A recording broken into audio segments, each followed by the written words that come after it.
Bom, pessoal, hoje nós estamos na terceira mensagem dessa série Espiritualidade na Prática. Nós temos conversado sobre como nós precisamos migrar de cristãos nominais, que eventualmente somos, para, de fato, aprendizes de Jesus, discípulos e discípulas do Senhor Jesus. E temos conversado sobre como isso é possível a partir de práticas reveladas nas Escrituras, ensinadas por Jesus, o nosso Mestre. E para começar a nossa conversa hoje, eu quero lembrar você de algo muito importante. Olha só. Dia após dia, lembre-se de que você vai morrer. Olha que tenso. Dia após dia, lembre-se de que você vai morrer. Essa é uma frase do monge Bento, século VI depois de Cristo. Essa é a regra de São Bento, um documento fundador de uma das ordens monásticas mais antigas do mundo. Para os nossos ouvidos pós-modernos, para o tempo em que vivemos, olhar para essa frase aqui é incômodo, não é verdade? Não é verdade? É incômodo. Nós não fomos ensinados, nós não gostamos de pensar muito a respeito disso e credo, muda de assunto. Não é mais ou menos assim que a gente brinca? Vamos falar de outra coisa? Mas a ideia por detrás desta frase do monge Bento é: dia após dia, lembre-se de que você vai morrer. Por isso, não desperdice a sua vida com trivialidades. Não desperdice a sua vida com aquilo que não é importante. Lembre-se do que verdadeiramente importa e invista a sua vida nessa direção. Mantenha sua morte diante dos seus olhos e mantenha a eternidade no coração. Quando nós, em função da correria da vida, nós desenvolvemos uma espiritualidade a partir da perspectiva de que somos eternos, sabemos que não somos. Nós brincamos a respeito do fato de que uma certeza que nós temos na vida é que iremos morrer. Mas nós vivemos como se fôssemos eternos. Perceba, nós desenvolvemos hábitos referentes à nossa alimentação como se fôssemos viver para sempre. Nós desenvolvemos hábitos a respeito de exercícios físicos, fazendo ou não, como se fôssemos viver para sempre. Nós discutimos com pessoas a quem amamos em função de coisinhas desse tamanho, como se fôssemos viver para sempre. Dia após dia, lembre-se de que você vai morrer, por isso não desperdice a sua vida com trivialidades. Nesse sentido, olha só. Olha essa imagem. Isso é um crânio, né? Uma caveira.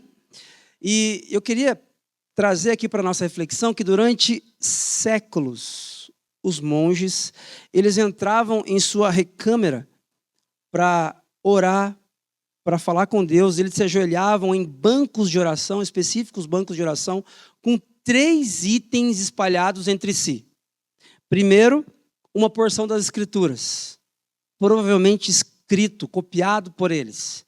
E eles faziam um recorte de uma porção das Escrituras e colocavam ali diante desse lugar que eles estavam.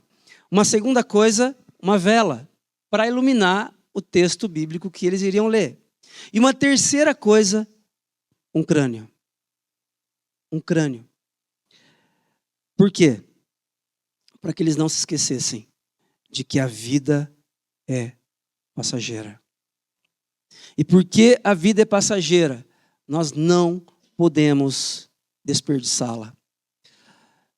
Quando nós estamos conversando com nossos filhos a respeito de um ente querido que se foi, explicando para o filho o que é um velório, explicando para uma criança o que é um funeral, a gente explica rápido e já quer mudar de assunto, porque vamos falar de outra coisa. Mas eu quero convidar vocês nessa manhã para nós começarmos a nossa reflexão à luz dessa difícil reflexão. Nós não somos eternos. Nós precisamos nos lembrar de que vamos morrer, para que não desperdicemos nossas vidas com trivialidades, com coisas que não valem a pena. Agora, é importante entendermos isso, por quê? Por que dessa introdução macabra aqui nessa manhã? Por que dessa introdução falando de morte, falando de crânio, de caveira? Porque relembrar-se de que você vai morrer é lembrar-se de viver. Relembrar-se de que você não é eterno faz você caprichar mais nos seus dias. Relembrar-se de que você tem início, meio e fim na história faz você viver melhor, priorizando aquilo que de fato deve ser priorizado. Preste atenção nisso.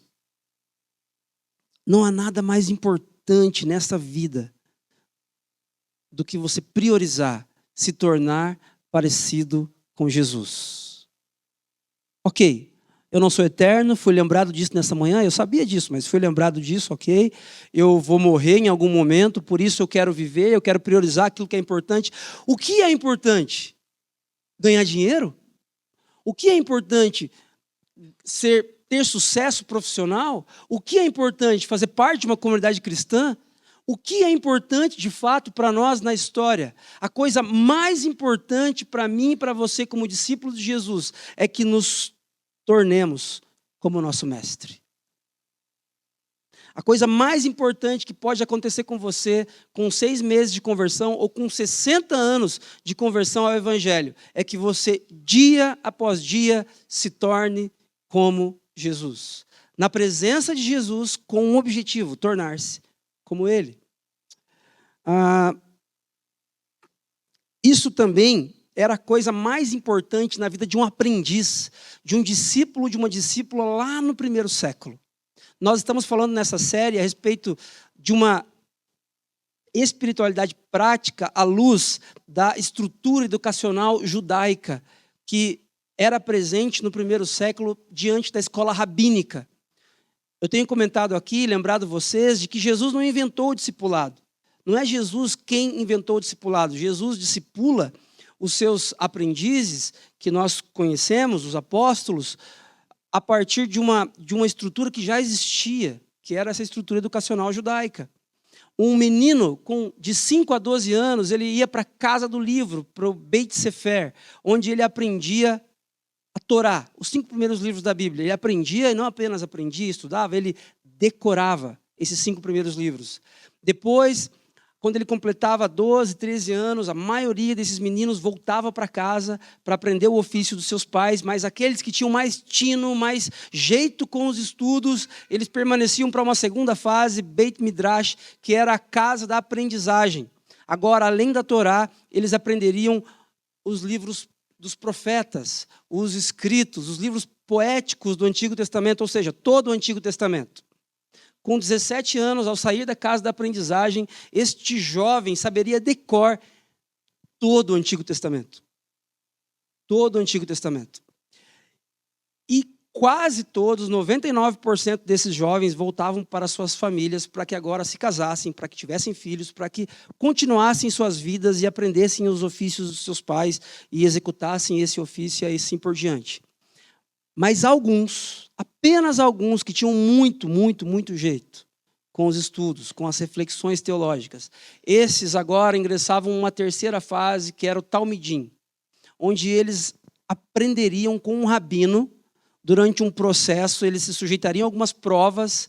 Se aprovados, eles começariam a caminhar com um rabino, e esse rabino, então, depois de um tempo, diria para eles: agora vão e façam discípulos. Era o processo rabínico do primeiro século. Quando um jovem passava por isso aqui, ele submetia a esse processo, ele tinha na cabeça dele que ele tinha que chegar em algum lugar. Não era simplesmente aprender, se submeter a isso aqui por qualquer motivo, não. O objetivo central de um discípulo, de um aprendiz no primeiro século, pairava em torno dessas 3 questões. Primeiro, estar com o mestre. Estar com o mestre. Estar diante do mestre, próximo, o mais próximo possível do mestre. Depois, tornar-se como mestre. E depois fazer o que o mestre faz. Se você fosse um discípulo, um aprendiz de um rabino no primeiro século, isso aqui estaria muito claro para você. Agora, o mais importante disso aqui, sem sombra de dúvidas, é tornar-se como mestre. É o objetivo de um discípulo, de uma discípula, naquele contexto, e também um discípulo de Jesus. Estar com o mestre é o fundamental. É o fundamental, porque eu apenas me torno como meu mestre afetado, moldado pela presença dele. Mas o objetivo não é necessariamente estar com o mestre. O objetivo é, estando com o mestre, me tornar como ele. Ok? Isso aqui, gente, era algo que os discípulos de Jesus entendiam. Por isso que quando Jesus passa e fala, siga-me, você não vê ninguém discutindo, ninguém, poxa, mas como assim? Eu tenho um monte de coisa para fazer, como é que eu vou seguir esse cara? Eu nem o conheço. Não, Jesus era um rabino. E quando Jesus chama aquelas pessoas para segui-lo, elas sabem que Jesus, como um rabino, está chamando essas pessoas para este processo aqui. Isso era muito claro no primeiro século, e eu quero que fique claro para nós também nessa manhã, que Jesus quer que eu e você, eu não conheço a sua história, eu não sei se você já frequentou uma comunidade cristã inúmeros anos, ou se você tem se familiarizado com a mensagem do Evangelho há poucas semanas. Eu não sei. O que eu sei é que nesta manhã, Jesus convida você para uma jornada de estar com Ele, tornar-se como Ele e fazer o que Ele fez. Agora, será que é possível tornar-se como Jesus? No Evangelho de Lucas, capítulo 6, verso 40, olha o que Jesus diz. O discípulo não está acima do seu mestre, mas todo aquele que for bem preparado será como o seu mestre. Eu não sei você, mas toda vez que eu olhava para este versículo, eu pensava assim, talvez seja uma linguagem poética dizer para eu me tornar como Jesus, porque óbvio que não faz sentido. É claro que não faz sentido. Eu sou pecador, sou falho, egoísta, orgulhoso, mentiroso, sou um monte de coisa. Como que eu, pecador, posso me tornar como meu mestre? Não faz sentido. A não ser que você olhe para esse versículo à luz da estrutura educacional judaica. O objetivo de um discípulo era que ele estivesse com o mestre e que ele se tornasse como mestre. Então, o que Jesus está dizendo aqui é uma possibilidade. Na verdade, é uma expectativa. O rabino tinha uma expectativa acerca dos seus discípulos, que eles se tornem como eu. Jesus tem uma expectativa na minha e na sua direção, que nós nos tornemos como Ele. Como Ele. Isso não deve se tornar como um fardo para mim e para você nessa manhã, mas como um privilégio. Um convite que Jesus faz para mim e para você neste dia especial. Torne-se como Jesus. Eu quero desafiar você, irmãos, irmãs, como pastor de uma denominação específica, a Igreja Presbiteriana do Brasil, pastor de uma comunidade local, o Ático, eu não quero convidar você a se parecer com a Igreja Presbiteriana do Brasil. Eu não quero convidar você a se parecer com essa igreja aqui, porque a gente tem um jeito, se você começar a vir aqui, você começa a perceber que a gente sempre está ao redor da mesa, a gente sempre está assim, assado, e você vai pegando o nosso jeitão, mas de verdade, não se pareça. com uma denominação, não se pareça com um partido político, não se pareça com os torcedores do seu time de futebol. Você, como discípulo e discípula de Jesus, nessa manhã é convidado a se parecer com Ele. Torne-se como Jesus. E é com este objetivo, lembrando de que a vida está passando, de que não somos eternos, de que não queremos desperdiçar a nossa vida com conversas inúteis, não queremos desperdiçar a nossa vida com conversas a respeito de trivialidades, nós queremos investir tempo naquilo que de fato importa. Por isso, torne-se como Jesus. É esse o objetivo da sua e da minha história. Quero convidar você a olhar comigo para o Evangelho de Mateus, capítulo 3 em diante. Um texto bastante conhecido e que conta para nós uma história fantástica a respeito de Jesus. Eu vou passar o finalzinho do capítulo 3, vou iniciar o capítulo 4, e você pode acompanhar aqui na Nova Versão Internacional ou na sua Bíblia de preferência, na sua versão de preferência, aí no seu smartphone, fique à vontade. A palavra de Deus diz assim: Então, Jesus veio da Galiléia ao Jordão para ser batizado por João. João, porém, tentou impedi-lo, dizendo: Eu preciso ser batizado por ti, e tu vens a mim. Jesus respondeu: Deixe por enquanto, porque convém que façamos assim para cumprir toda a justiça. Então, João concordou. Assim que Jesus foi batizado, saiu da água. Naquele momento, os céus se abriram e ele viu o Espírito de Deus descendo como pomba e pousando sobre ele. Então uma voz dos céus disse: Este é o meu filho amado, em quem tenho prazer. Em seguida, Jesus foi levado pelo Espírito ao deserto para ser tentado pelo diabo. Depois de jejuar 40 dias e 40 noites, teve fome. O tentador aproximou-se dele e disse: Se és o Filho de Deus, ordena que estas pedras se transformem em pães. Jesus respondeu: Está escrito, nem só de pão viverá o homem, mas de toda palavra que procede da boca de Deus. Então o diabo o levou à cidade santa, colocou-o na parte mais alta do templo e lhe disse: Se és filho de Deus, joga-te daqui para baixo, pois está escrito: Ele dará ordem aos anjos dele a seu respeito. Com as mãos eles o segurarão, para que você não tropece em alguma pedra. Jesus respondeu: Também está escrito: Não ponha à prova o Senhor teu Deus. Depois, o diabo o levou a um monte muito alto e mostrou-lhe todos os reinos do mundo e a glória deles. Ele disse: Tudo isto te darei, se prostrado me adorares. Então Jesus lhe disse: Retire-se, Satanás, pois está escrito: Adore ao Senhor, o seu Deus, e só a ele preste culto. Assim o diabo o deixou e imediatamente os anjos vieram e o serviram. Olha só. A formação espiritual, a imagem de Jesus, faz com que nos tornemos seres humanos autênticos. O tipo de pessoa que Deus tinha em mente quando decidiu nos criar antes da fundação do mundo. Jesus é o ser humano perfeito. Jesus é o filho amado do Pai que, em vez de dizer não ao Pai, como nós dissemos e dizemos, Jesus diz sim ao Pai.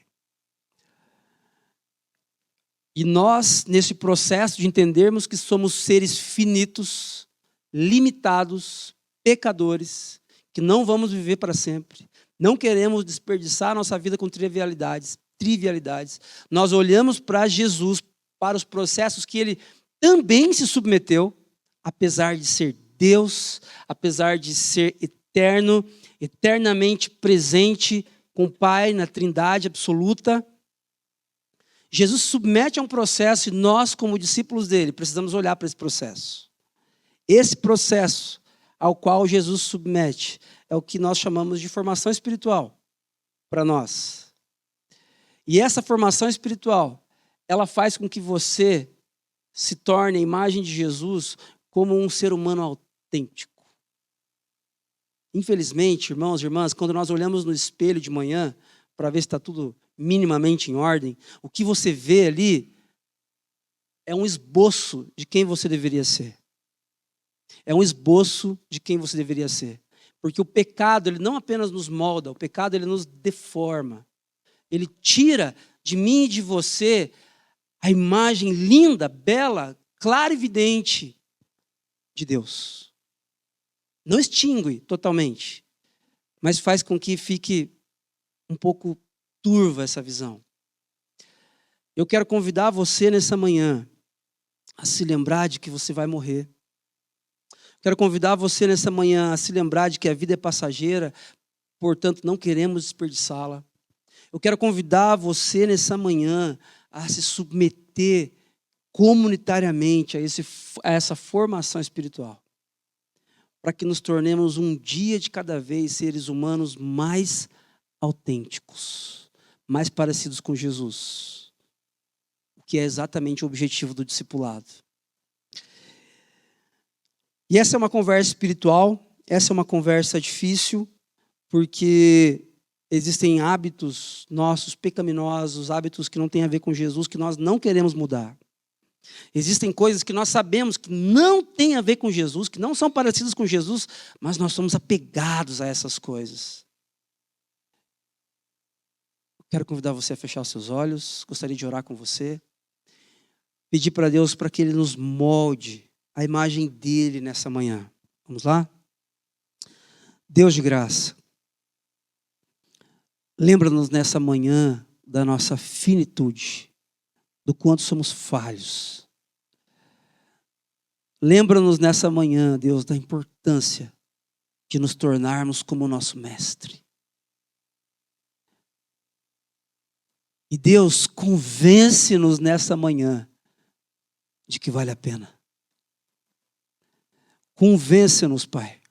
Espírito Santo de Deus, fala aos nossos corações e mentes neste momento, durante a exposição da palavra que é sua, e nos convence de que vale a pena nos submetermos a esse processo de nos tornarmos como o nosso mestre. Faz isso, Pai, em nome e por amor de Jesus. Amém. Para que você se torne como Jesus, você precisa ser submetido ao mesmo processo que Jesus foi submetido. Ao mesmo processo que Jesus foi submetido. Em certa instância, esse texto tem a ver apenas com Jesus. É um texto para Jesus, que fala a respeito do batismo de Jesus, da tentação de Jesus. Porém, o apóstolo Paulo vai dizer aos Colossenses, capítulo 1, verso 18, que Jesus ele é o início da nova criação. Jesus ele abre as portas da vida da nova criação e nos convida para entrar sob o mesmo ritmo, sob o mesmo ritmo, sob o mesmo ritmo. Os leves ritmos da sua graça. Nesse sentido, eu queria destacar algumas coisas com vocês a partir desse texto que a gente leu. A primeira é: assuma a sua identidade a partir do que Deus diz. Nós somos uma geração que se importa, mais do que se importa, nós somos moldados pela opinião dos outros. Nós vivemos afetados pelas redes sociais, nós vivemos afetados pela hiperconectividade e, de fato, nós nos importamos com a opinião dos outros mais do que as gerações passadas se importaram. Talvez você não seja uma pessoa extremamente preocupada com isso, mas, de certa forma, ainda que quase que imperceptivelmente, você se importa. Você se importa, você posta nas suas redes sociais aquilo que você gostaria que as pessoas vissem a respeito de você e como você gostaria que as pessoas entendessem que você é.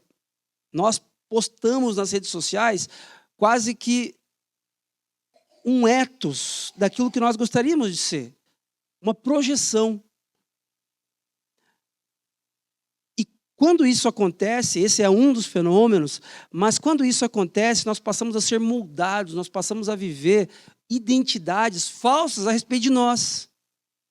talvez não em função das redes sociais, mas talvez em função de um casamento mal sucedido, de dificuldades que você está tendo neste momento com o seu cônjuge, talvez dificuldades que você tem ou teve com seus pais lá no passado, dificuldades que você teve na escola com o bullying que você sofreu a respeito de algum assunto. Essas coisas, elas nos moldam de forma equivocada e vão construindo em nosso coração e mente uma identidade a respeito de quem nós somos. Mas eu quero convidar você nessa manhã a assumir a sua identidade a partir daquilo que a Bíblia diz a seu respeito. A respeito daquilo que Deus diz. Olha só. O texto diz que uma voz dos céus disse, assim que Jesus foi batizado, saiu da água, naquele momento, os céus se abriram. Imagina essa cena. E ele viu o Espírito de Deus descendo como pomba e pousando sobre ele. Então uma voz dos céus disse, este é o meu filho amado, em quem tenho prazer. Irmãos, irmãs, Jesus, como Filho de Deus, como o Logos, Jesus não tinha dúvida a respeito da identidade dele como filho. Jesus tinha isso bem resolvido em seu coração e sua mente. Mas é interessante que o Pai fala isso a respeito de Jesus, e isso chega ao nosso conhecimento antes de Jesus iniciar o seu ministério. Se você pegar a sua Bíblia e for olhar para trás aí, Jesus não fez nada ainda. Nenhum milagre, nenhuma cura. Não falou nada demais. Daqui para frente, o ministério de Jesus se inicia. E isso tem que ser um sinal para a gente. Isso tem que ser um indicador para nós, pensando hoje na nossa vida. Jesus, ele é o início dessa vida da nova criação. Se isso é verdade, isso que acontece com Jesus, de alguma forma tem que acontecer com a gente. Antes de nós agirmos, antes de nós fazermos, antes de você se envolver como voluntário em alguma comunidade cristã, antes de você se autodenominar cristão, antes de você se autodenominar evangélico, discípulo de Jesus, você tem que ter absoluta certeza daquilo que o Pai fala a seu respeito. Você não é um fracasso, você não é aquela pessoa que não deu certo, você não é o que as circunstâncias dizem a respeito de você, você não é o que o seu pai, o que a sua mãe diziam a respeito de você na sua infância, você é exatamente o que o Pai diz que você é. E essa palavra sobre Jesus é uma palavra que despenca sobre nós, de nós sermos filhos amados, filhas amadas do Pai. E quando isso acontece, irmãos, nada é capaz de nos abalar. Nenhuma circunstância adversa é capaz de nos abalar. Talvez você tenha recebido uma notícia muito ruim nos últimos dias. Talvez você esteja gerindo situações complicadíssimas, financeiras, estruturais, familiares. E você comece a questionar, poxa, mas se eu sou filho de Deus, se eu sou servo de Deus, se eu sou discípula de Jesus, por que eu estou passando por isso? Por que Deus está permitindo que eu passe por isso? Lembre-se, as circunstâncias, elas não mudam quem você é, elas não têm o poder de afetar, de alterar a sua identidade. Jesus tem isso em mente. Olha só, quando a gente olha lá para o capítulo 4, verso 3, quando Satanás começa a tentar Jesus. O tentador se aproximou-se dele, de Jesus, e disse, se és o Filho de Deus, ordena que estas pedras transformem em pães. O que Satanás está fazendo nessas palavras em negrito é questionar o que de Jesus? Identidade.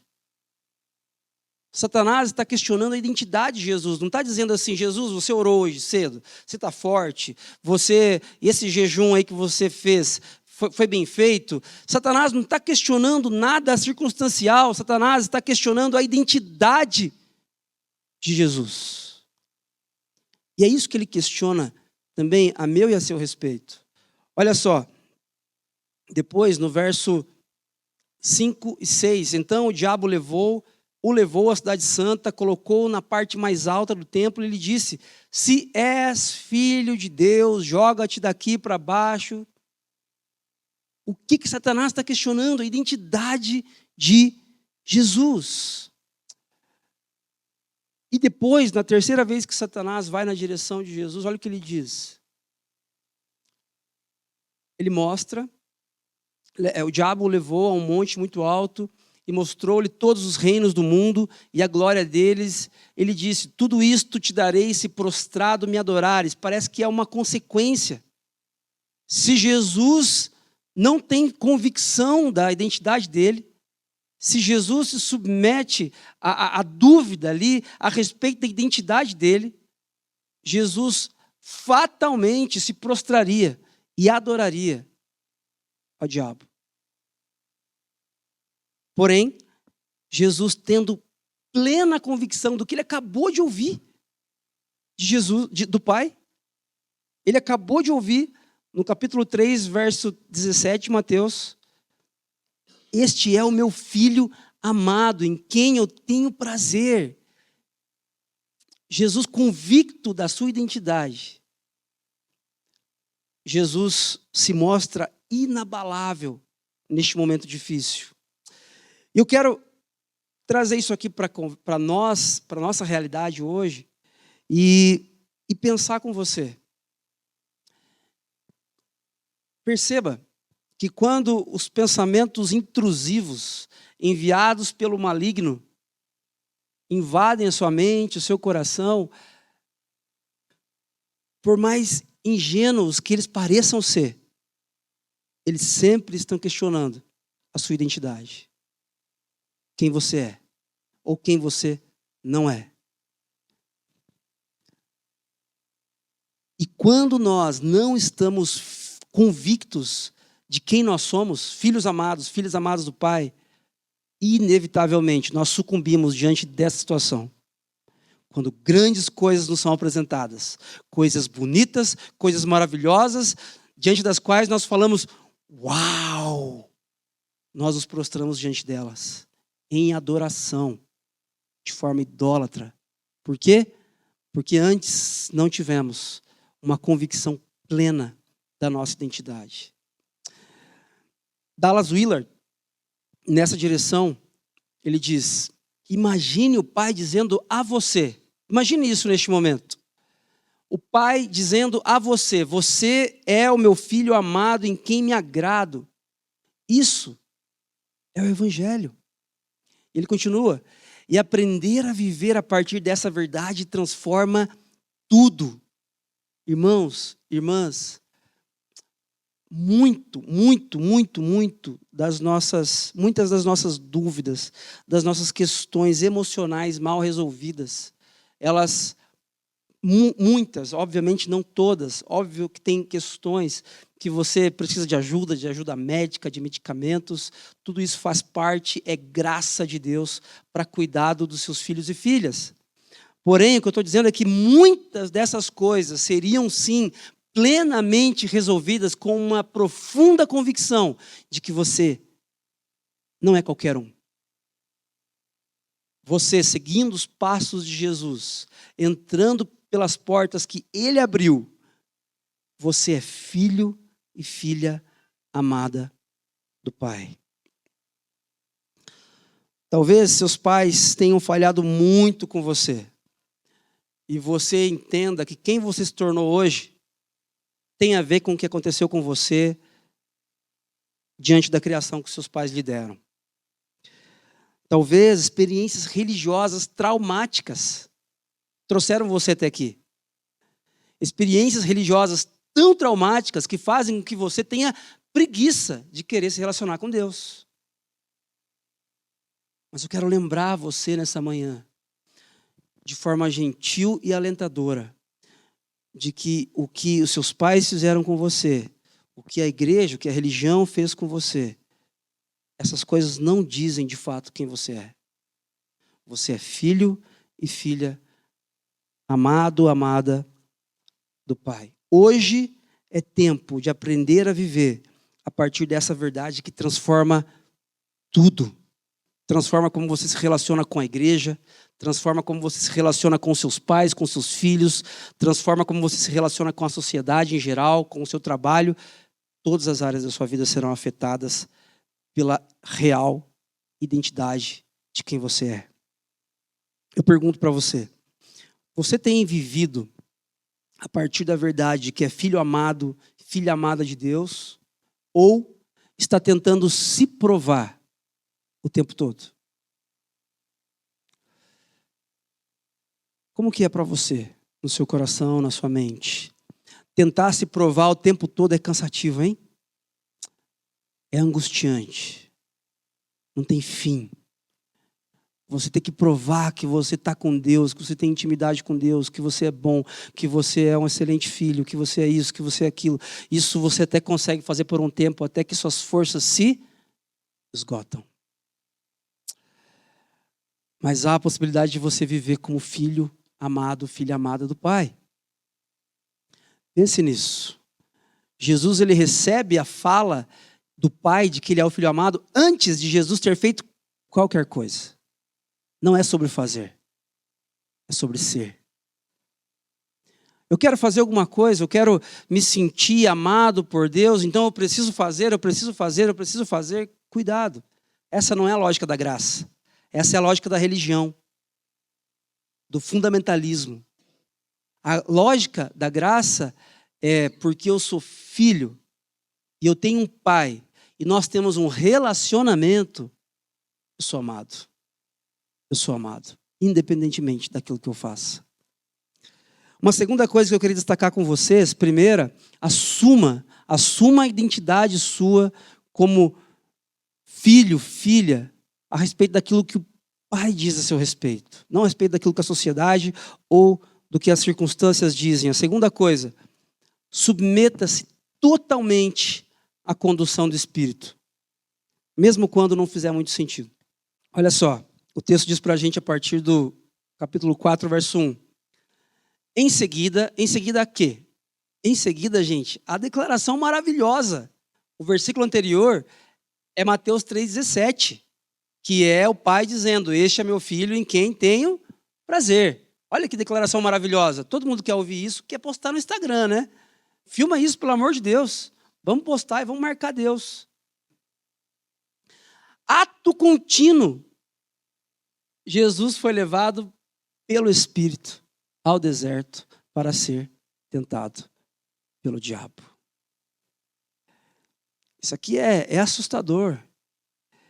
E eu queria que você olhasse para isso aqui e para você, e que eu quero que você relembre comigo de que quando a Bíblia fala a respeito de deserto, ela está falando a respeito de dificuldades, de escassez, um local difícil, um local complexo, um local de riscos. Na paráfrase que Eugene Peterson fez a respeito da Bíblia, nesse versículo aqui, ele traduz assim, e o Espírito empurrou Jesus para o deserto. O Espírito de Deus empurrou Jesus para o deserto. Irmãos, notem no texto que Jesus ele é levado pelo Espírito ao deserto. E depois de jejuar 40 dias e 40 noites, ele teve fome. E depois disso o tentador se aproxima. Note que a reação de Jesus de ser enviado pelo Espírito ao deserto, ela não é nem comentada. Mas não existe algo do tipo, poxa, podia ser outra coisa, né? Acabei de receber do Pai que eu sou o filho amado, todo mundo ouviu, foi muito legal aquele momento. Agora, você vai me encaminhar para o deserto. Perceba que Jesus não esboça nenhuma reação, não nos é contada nenhuma reação de Jesus discordando desse movimento. E eu quero lembrar você de que ser discípulo de Jesus não é viver constantemente uma vida que tudo vai bem. Talvez você tenha ouvido isso, eu ouvi inúmeras vezes, de inúmeras pessoas, líderes religiosos, de que se você fizer a sua parte, de que você orar, se dedicar, jejuar, fazer por onde, tudo vai dar certo. Porque você é filho, filha do rei, e Deus não vai desamparar um filho, filha que ele venha ter. Isso é verdade, Deus não nos desampara. Porém, nós precisamos descer para a realidade e entender que toda a nossa vida, todo o caos que você possa estar vivendo nesse momento, as suas orações que não têm sido respondidas muitas vezes a respeito de um ou outro assunto, de que o Espírito continua regendo todas as coisas. Deus não perdeu o controle da história. Recentemente, eu conto essa história aqui e vou contar por algum tempo, passar por isso, não tem como não passar por isso. Há alguns meses, no final de outubro, a minha esposa Débora foi diagnosticada com um câncer e se submeteu a um processo de 12 longas sessões de quimioterapia e, graças a Deus, algumas semanas atrás, ela finalizou esse processo. O prognóstico é muito bom, muito positivo, de que todos os tumores foram eliminados e nós estamos muito felizes, estamos celebrando demais. Porém, esses 6 meses foram 6 meses de deserto. Foram 6 meses de muitos questionamentos. Foram 6 meses de você... Peraí, mas a gente está servindo a Deus, a gente está fazendo as coisas da maneira que a gente acha mais correto. E por que isso acontece? Nós, como humanos que somos, teremos questionamentos e pensamentos assim. Mas a palavra me lembra de que mesmo em meio ao deserto, o Espírito nos está conduzindo. Talvez você esteja vivendo um momento hoje dificílimo na sua vida. Um momento assim complicado de questionar fundamentos que eram para você antes inegociáveis. Eu quero lembrar você nessa manhã, em nome de Jesus, de que o Espírito continua conduzindo todas as coisas. Todas as coisas. A respeito disso, Agostinho de Hipona, teólogo do século IV, diz o seguinte: o sofrimento é o instrumento pelo qual Deus molda a alma dos seus fiéis. Nada há de mais proveitoso para os servos de Deus do que suportar tribulações, porque assim aprendem a não confiar em si mesmos, mas naquele que os sustenta. Nós somos aqueles que confiam muito em si mesmos, não é verdade? Nós confiamos, nós achamos, temos certeza de que vamos dar conta. E o deserto, irmãos e irmãs, o deserto não é uma opção, tá? O deserto não é uma opção. Poxa, complicado para Jesus ficar 40 dias no deserto. Complicado para você, Carlos, para sua família, ter passado por isso. Ainda bem que eu não estou passando por nenhum tipo de deserto. É porque você não está enxergando. Você precisa alinhar melhor os seus óculos, a lente com as quais você enxerga a vida. Todos nós estamos inseridos em um deserto. Às vezes com um pouquinho mais de recursos, às vezes com um pouco menos, com um pouco mais de energia, às vezes com nenhuma energia. Todos nós estamos vivendo o contexto de deserto. O ponto é, nós estamos aprendendo, nesse contexto, a confiar menos em nós e mais naquele que de fato nos sustenta.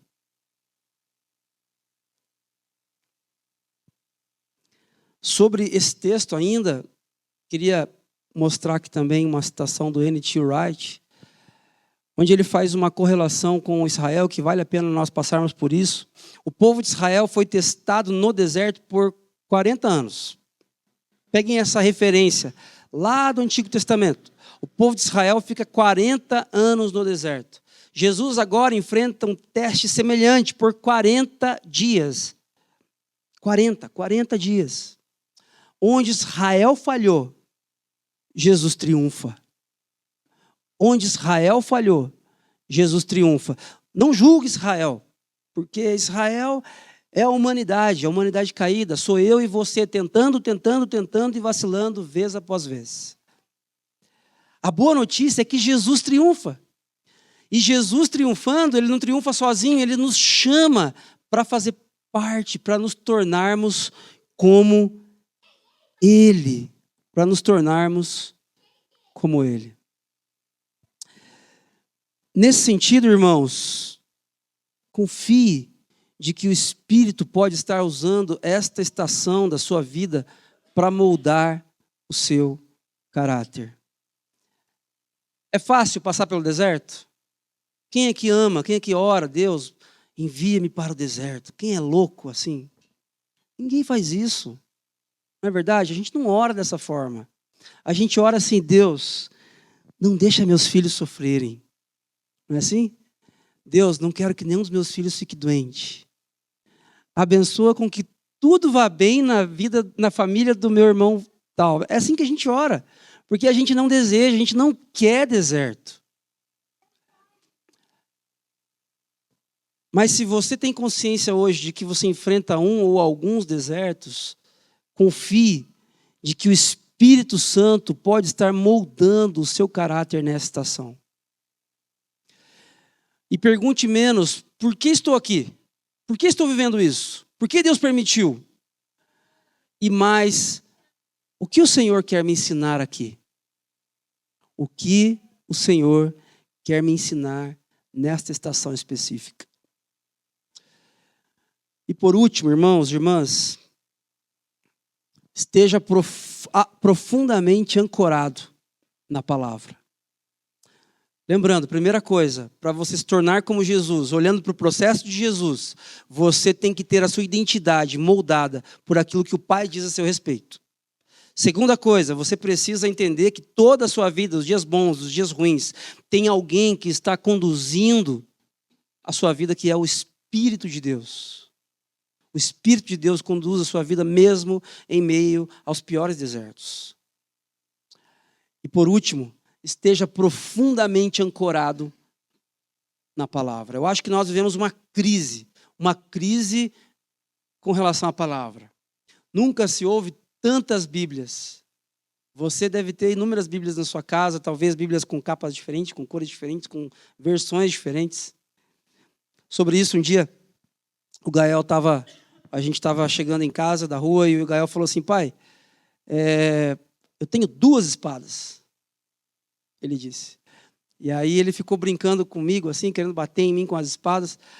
E você, pai, você tem espada? Eu falei: papai também tem espada, filho. Tenho várias espadas. Ele: sério? Ele nunca tinha visto nenhuma espada.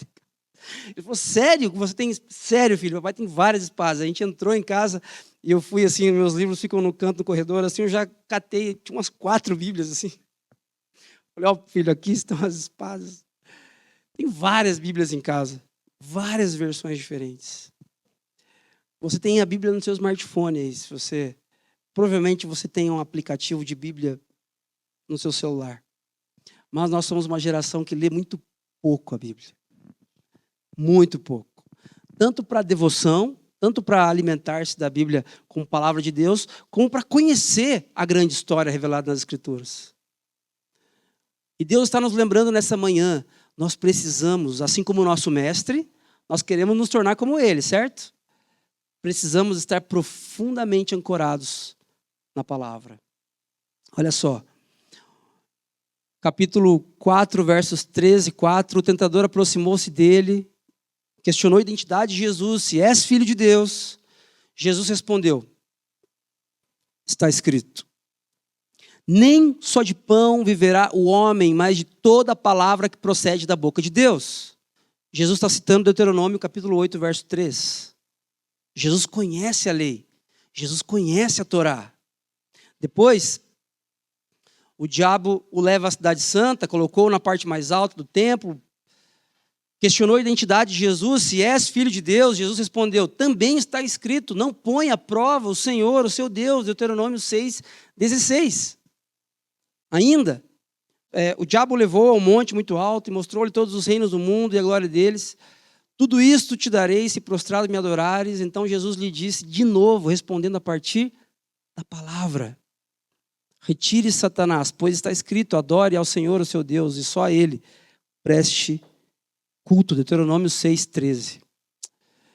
Irmãos, nós ouvimos tantas coisas nos últimos dias, nesses tempos, a respeito de como ser discípulo de Jesus, a respeito de subir montanhas e gritar aú lá em cima, a respeito de tanta coisa, a respeito de livros e pastores que falam isso, que falam aquilo, e como é que a gente se parece com Jesus e não com o movimento evangelical brasileiro, que é uma bizarrice. Como que eu e você vamos nos parecer com Jesus, com o nosso mestre maravilhoso, e não com a denominação da qual nós fazemos parte? Sabendo do que o Pai fala a nosso respeito, sabendo que somos conduzidos pelo Espírito e profundamente ancorados na palavra. Profundamente ancorados na palavra. Nem além, nem aquém, mas na palavra, irmãos e irmãs. Sobre isso, o pastor Timothy Keller diz o seguinte: Jesus não apenas cita as Escrituras, ele confia nelas. Ele aposta sua vida nelas. Ele as usa não como uma fórmula mágica, mas como verdade para viver, mesmo quando isso leva ao sofrimento. Irmãos, conhecer as Escrituras é importante. Se debruce sobre a Bíblia. Se você não tiver uma Bíblia, de verdade, se você não tiver, me procura depois desse culto e nós vamos providenciar uma Bíblia para você, física, se você quiser. Mas se debruce sobre as Escrituras, mas não apenas isso, confie de que elas são a verdadeira história a respeito de todas as coisas. A Bíblia fala para nós a respeito da criação, a respeito do que deu errado com a humanidade, o pecado, a respeito do povo de Israel, que deveria ser luz para as nações, a respeito de Jesus, que vem vencer a morte e todo o pecado. A Bíblia fala para nós a respeito de nós, da igreja, em missão. A Bíblia fala a respeito da eternidade, da restauração de todas as coisas. Confie nas Escrituras. Confie de que a solução para o Brasil, irmãos e irmãs, não é um partido político que pode tomar o poder daqui a pouco, ou esse que está no poder agora. A solução para o Brasil, para o mundo, a solução para nossas famílias é o Evangelho de Jesus Cristo. Não apenas cite as Escrituras, confie nelas profundamente. Confie nas Escrituras visceralmente. Nesse sentido, alimente-se da palavra de Deus antes da crise, para que ela esteja viva em você na hora da luta. Memorize versículos, leia diariamente, viva com base no que está escrito e não no que você sente. Ah, mas eu não estou sentindo. Ah, não estou sentindo de ler. Você nunca vai sentir. Nunca vai sentir. Mas este movimento transformará a sua vida e a vida da sua família. É interessante que Jesus está sendo tentado no deserto, mas esse conhecimento já está ali. Já está ali, é o conhecimento de uma vida sendo moldado pela história que Deus contava a respeito dele. Alimente-se da palavra de Deus antes da crise. Durante a crise, também. Se debruce sobre a Bíblia, procure e seja acalmado pelas Escrituras, mas faça isso antes da crise. Deixe com que a palavra de Deus permeie os seus pensamentos, as suas emoções. Para concluir, irmãos e irmãs, eu tenho uma notícia ruim, mas ao mesmo tempo maravilhosa. Tá? O pastor John Mark Comer, a respeito deste assunto, ele diz algo que é importante da gente entender aqui. Você não está no controle de sua formação espiritual. Nós estamos encorajando vocês para que vocês se tornem como Jesus, para que vocês invistam nessa direção, para que vocês caminhem nesse sentido. Porém, nós não estamos no controle da nossa formação espiritual. Essa é uma das lições mais difíceis para os seguidores de Jesus de hoje. Não podemos controlar nossa jornada espiritual. Nem a maioria das circunstâncias da vida. E certamente não podemos controlar Deus. E pensando no nosso contexto que nós vivemos, é muito ruim não ter o controle, não é verdade? Na minha casa, quando as crianças querem assistir desenho e começam a ter opiniões diferentes sobre o que vai passar, sempre dá briga. Diariamente dá briga. O dia inteiro dá briga. E essas brigas, elas acontecem basicamente porque cada um quer ter o controle. Em uma dimensão muito mais profunda e existencial, isso acontece comigo e com você o dia inteiro. Nós ficamos extremamente estressados, nós ficamos amargurados, nós ficamos tristes e melancólicos quando não temos o controle das coisas. Você não está no controle da sua formação espiritual. A tecnologia, ele continua, nos formou para esperar que a vida seja fácil, rápida e controlável. Como é que eu faço para ser formado como Jesus? Como é que eu faço para me tornar como Jesus? Me fala aí onde que eu baixo esse aplicativo. Que eu vou fazer isso rapidão. A tecnologia nos formou para esperar que a vida com Jesus seja fácil, rápida e controlável. Na realidade, porém, a formação, a imagem de Jesus é difícil, lenta e não estamos no controle. Difícil, lenta e não estamos no controle. Não há um aplicativo definitivo, uma solução rápida ou um atalho. Isso, gente, por um lado, pensando na nossa geração, no tempo em que vivemos, isso é um balde de água fria, por outro, isso é uma bênção. Porque se estivesse sob o meu controle, eu jamais me tornaria como Jesus. Porque o que a Bíblia fala a respeito de mim, além do fato de eu ser filho amado, é que eu sou pecador, é que eu sou falho, é que todos os meus pensamentos são contaminados pelo pecado. As minhas boas ações também são contaminadas pelo pecado. Tudo que eu faço, por mais bonito que pareça ser, não é tão bonito assim diante de Deus. Que bom que não está no nosso controle. Que bom que Deus nos convida hoje a um processo no qual Ele está no controle. Isso fica claro na vida de Jesus.